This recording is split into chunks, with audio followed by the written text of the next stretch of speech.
मेंढी वळण झालं, एकाने केलं की दुसऱ्या करते पहा. आणि बायाचं तर त्याच्यापेक्षा जास्त झालं पहा. काय झालं, एका ठिकाणी वड पौर्णिमा होती. काय होती? वड पौर्णिमा होती. आणि आता त्या वड पौर्णिमेला काय करणं पडत असतं? वडाची पूजा करायला लागते. वडाची पूजा करणं पडत असते. मग आता सगळ्यांना मस्त ताटे गिटे घेतले, सगळ्या बाया पूजा करायला निघाल्या. पण त्या गावात वड नव्हता, जसं बाहेर जाणं पडत होतं, गावाच्या पांढरीतून जाणं पडत होतं. पांढरी कळती ना? कळती ना? हो,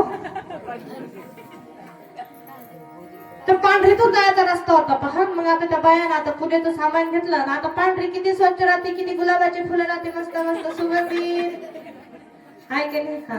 मग त्याने काय केलं पहा, ते ताटे घेतले काही बाया गेल्या पुढे पूजा करायला. पण पूजा करायला जात असताना पहा, एकीच्या पाठीला आली खाजून. मग आता एका हातात तो तांब्या होता, पूजेचा तांब्या, एका हातात ताट होतं. आता खाली ठेवा तर खाली जागा स्वच्छ नाही, म्हणून तिनं काही खाली ठेवलं नाही. तिने काय केलं, तिने खालीच ठेवलं. तिने एक युक्ती केली. जवळच एक खांबा होता, त्या खांब्याला तिने काय केलं, एका हातात तांबे एका हातात परत घेतली, बरोबर गेली. तिने त्या खांब्याला पाठ खाजवली. आता बिचारीला तिला विलाजच नव्हता, तिने त्या खांब्याला पाठ खाजवली, ती पुढे चालती झाली. मागलचीनं ते पाहिलं, मागलचीनं पाहिलं. तिला वाटलं की आता काहीतरी इथं असा नियम आहे की असं काहीतरी करणं पडतं की आता गेल्या वडाची पूजा करायच्या आधी पहिलं खांब्याला पाठ लावलं पडतं. बरोबर तिने केलं. मागची याद आहे, खांब्याला पाठ लावायचा, दुसरी याद आहे, खांब्याला पाठ लावायचा, खांब्याला पाठ लावायचा. बरोबर सगळ्या झाल्या. मग शेवटी एक राहिली भो. आई ती तिथं जायची, खांब्याला पाठ लावायची, लाईन आली.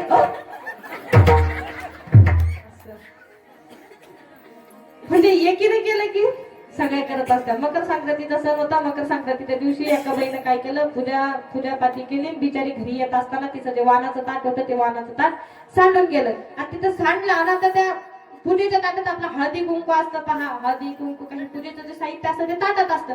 तिच्याकडून ते ताट सांडलं. दुसऱ्याला तिला वाटलं भया इथे मी कशाच पूजा आहे का माय. तिने मी बरोबर तिथं हे घेतलं. तिनं पंचपाळ उघडला आपला, त्याच्यावर हळदी टाकली, कुंकू टाकलं, त्याच्यावर 2-4 फुलं